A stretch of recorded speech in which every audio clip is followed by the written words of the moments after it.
The city of Lafayette saw an increase in violent crime in 2015, and then earlier this year, Lafayette Police Chief Pat Flannelly announced an initiative by the department to drive those numbers down. But in the meantime, could the rise in crime be having an impact on those choosing to live in the area? News 18's Samantha Tiki joins us with what the rise in crime is doing to the local housing market. Sam.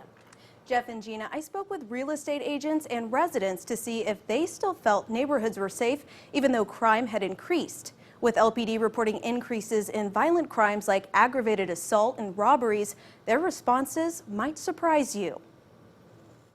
On one hand, it might bother you a little bit because, we see the lights and sorry. Lafayette resident Dan Gangwer has lived in his Ashton Woods home for more than 7 years.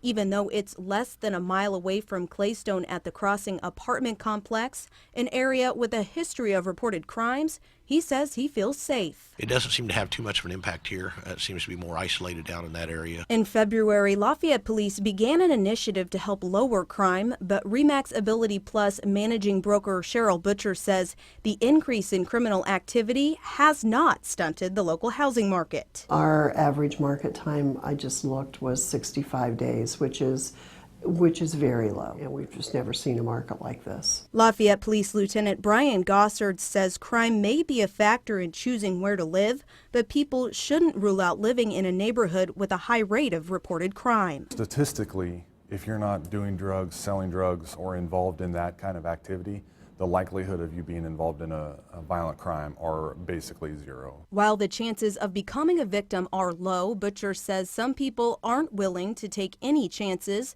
and put their homes up for sale. She says most of the time those selling may be older and or moved into the area during a time when crime was low. They just don't feel as safe. They see activity late at night and those kinds of issues, and some of them have been close to shootings or something, and they just feel less safe than they used to. But Butcher says it has not stopped those same homes from being sold. I think the perception out there is still that we're in a safe community, and it could be that it's a misperception, but we still believe we're living in a safe community, and we're going to act like that. A perception that has kept Gangwer in his Lafayette neighborhood despite nearby criminal activity. I think a lot of it's friendship and trust. You build a relationship with the people around you, and they help you, you help them, because you never know when a situation might happen, you need them. Coming up tomorrow on News 18 at 6, I'll tell you how what we once knew as the Neighborhood Watch has gone digital, as well as some other ways residents can help police make neighborhoods safer. Samantha Tiki, News 18.